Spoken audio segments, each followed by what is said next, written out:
اللہ تعالیٰ کون سے وقت بندے سے بہت زیادہ قریب ہوتے ہیں۔ حضرت عمر بن عباس رضی اللہ عنہ فرماتے ہیں کہ مجھ سے رسول اللہ صلی اللہ علیہ وسلم نے ارشاد فرمایا، اللہ تعالیٰ رات کے آخری حصے میں بندے سے بہت زیادہ قریب ہوتے ہیں۔ اگر تم سے ہو سکے تو اس وقت اللہ تعالیٰ کا ذکر کیا کرو۔ دعا ایسے مانگو، دعا فوراً قبول ہوگی۔ حضرت ابو ہریرہ رضی اللہ عنہ سے روایت کرتے ہیں کہ رسول اللہ صلی اللہ علیہ وسلم نے ارشاد فرمایا، تم اللہ تعالیٰ سے دعا کی قبولیت کا یقین رکھتے ہوئے دعا مانگو اور یہ بات سمجھ لو کہ اللہ تعالیٰ اس شخص کی دعا کو قبول نہیں فرماتے جس کا دل دعا مانگتے وقت اللہ تعالیٰ سے غافل ہو، اللہ تعالیٰ کے غیر میں لگا ہوا ہو۔ جو شخص رات کو سوتا رہ جائے۔ حضرت عمر بن خطاب رضی اللہ عنہ روایت کرتے ہیں کہ رسول اللہ صلی اللہ علیہ وسلم نے ارشاد فرمایا، جو شخص رات کو سوتا رہ جائے اور اپنے معمول یا اس کا کچھ حصہ پورا نہ کر سکے، پھر اسے اگلے دن فجر اور ظہر کے درمیان پورا کر لے تو اس کے اعمال نامے میں وہ عمل رات ہی کا لکھ جائے گا۔ قیامت کے دن اس سے افضل عمل لے کر نہیں آئے گا۔ حضرت ابو ہریرہ رضی اللہ عنہ روایت کرتے ہیں کہ رسول اللہ صلی اللہ علیہ وسلم نے ارشاد فرمایا، جس شخص نے صبح اور شام سبحان اللہ و بحمدہ 100 مرتبہ پڑھتا تو کوئی شخص قیامت کے دن اس سے افضل عمل لے کر نہیں آئے گا سوائے اس شخص کے جو اس کے برابر یا اس سے زیادہ پڑھے۔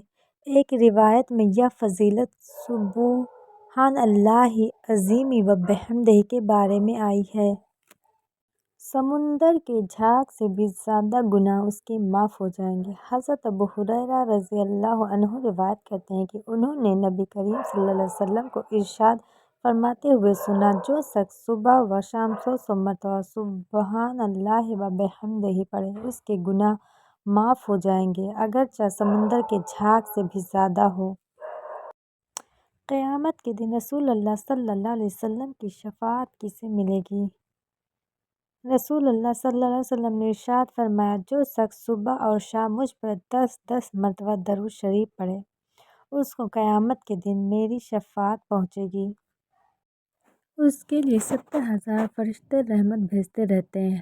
حضرت مالک بن یسار رضی اللہ عنہ نبی کریم صلی اللہ علیہ وسلم کا ارشاد نقل فرماتے ہیں، جو شخص صبح 3 مرتبہ یہ دعا پڑھ کر سورہ حشر کی آخری 3 آیات پڑھ لے تو اس کے لیے اللہ تعالیٰ 70,000 فرشتے مقرر فرما دیتے ہیں جو شام تک اس پر رحمت بھیجتے رہتے ہیں، اور اگر اس دن مر جائے تو شہید مرے گا۔ کون سا عمل سب سے افضل ہے؟ حضرت معاذ رضی اللہ عنہ سے روایت ہے کہ رسول اللہ صلی اللہ علیہ وسلم سے دریافت کیا گیا کہ اعمال میں سے کون سا عمل سب سے افضل ہے؟ آپ صلی اللہ علیہ وسلم نے ارشاد فرمایا، اعمال میں سب سے افضل اعمال اللہ تعالیٰ پر ایمان لانا ہے جو اکیلا ہے، پھر جہاد کرنا، پھر مقبول حج۔ ان اعمال اور باقی اعمال میں فضیلت کا اتنا فرق ہے کہ جتنا کہ مشرق و مغرب کے درمیان فاصلے کا فرق ہے۔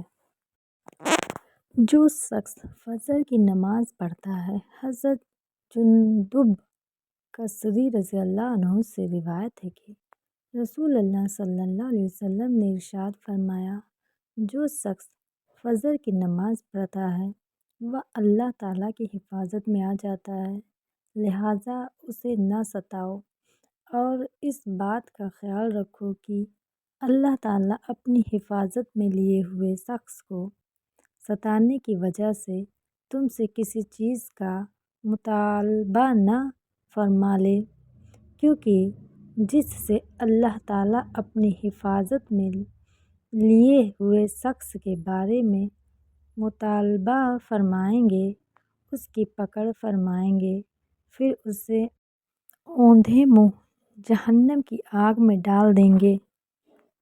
تم دوزخ سے محفوظ رہو گے۔ حضرت مسلم بن حارث تمیم رضی اللہ عنہ فرماتے ہیں کہ رسول اللہ صلی اللہ علیہ وسلم نے مجھے چپکے سے ارشاد فرمایا، جب تم مغرب کی نماز سے فارغ ہو جاؤ تو 7 مرتبہ یہ دعا پڑھ لیا کرو، اللہم اعذنی من النار، یا اللہ مجھ کو دوزخ سے محفوظ رکھیے۔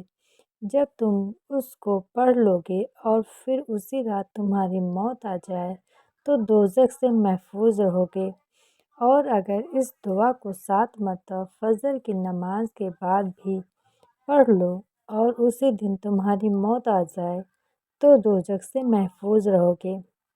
فائدہ: رسول اللہ صلی اللہ علیہ وسلم نے چپکے سے اس لیے فرمایا تاکہ سننے والے کے دل میں بات کی اہمیت رہے۔